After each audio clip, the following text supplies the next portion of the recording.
absolute sort of like maximal link between money and happiness is around $50 million. Think that there's more happiness as the prices of things escalate, right? If you live in an apartment, you admire the person with the house. If you live in a house, you admire the person with the bigger house.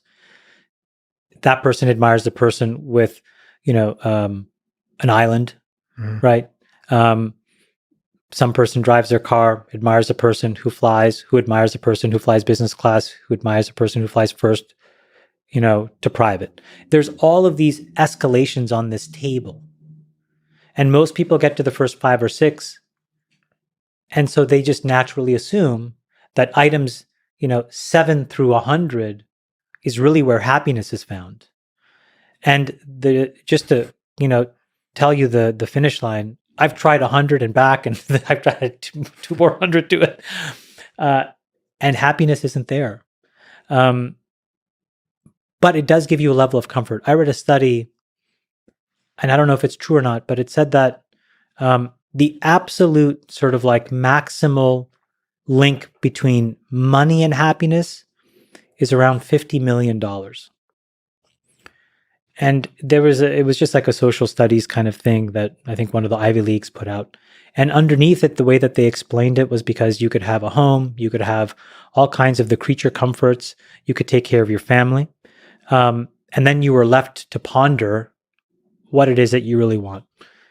I think the challenge for most people is to realize that this escalating arms race of, more things will solve your problems is not true.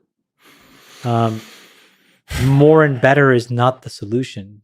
It's this idea that you are on a very precise journey that's unique to yourself. You are playing a game of which only you are the player. Everybody else is an interloper. And you have a responsibility to design the gameplay. And I think a lot of people don't realize that, because if they did, I think they would make a lot of different decisions about how they live their life. And I still do the same thing. I revert to basically running around asking other people, what will make you like me more? What will make me more popular in your eyes? And I try to do it. And it never works. It is just a complete dead end. Is there negative aspects to money? Like, for example, it becoming harder to find people you can trust? I think the most negative aspect is that it amplifies a 360-degree view of your personality. Because there are a lot of people, and society tells you that more money is actually better. You are a better person somehow. And you're factually more worthwhile than some other people that have less money. That's also a lie. But when you're given that kind of attention, it's very easy for you to become a caricature of yourself. That's probably the single worst thing that happens to you. But I say it in the opposite way. I think all I've ever seen in Silicon Valley, as an example, is that when somebody gets a hold of a lot of money, it tends to cause them to become exactly who they were meant to be. They're either a kind person, they're either a curious person, they're either a jerk, they're either cheap. And they can use all kinds of masks, but now that there's no expectations and society gives you a get out of jail free card, you start to behave the way that's most comfortable to you. So you see somebody's innate personality.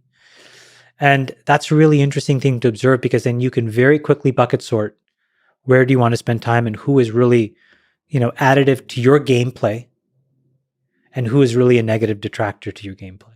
You're an investor, but you're also a kind of philosopher. You analyze the world in all its different perspectives on All In Podcasts, on Twitter, everywhere.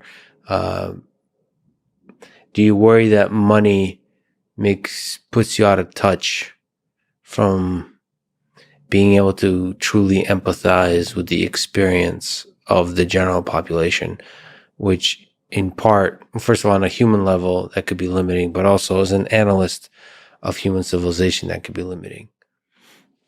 I think it definitely can for a lot of people, because it's just it's an abstraction for you to stop caring. Right. I also think the other thing is that you can very quickly, especially in today's world, become the scapegoat. Just to use a Girardian, like Rene Girard, if you think about like mimetic theory in a nutshell, we're all competing for these very scarce resources that we are told is worthwhile.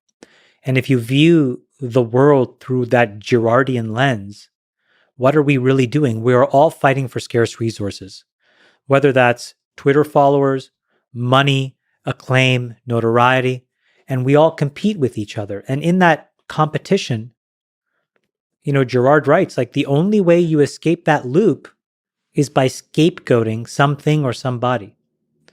And I think we are in that loop right now where just the fact of being successful is a thing that one should scapegoat to end all of this, tension that we have in the world. I think that it's a little misguided because I don't think it solves the fundamental problem.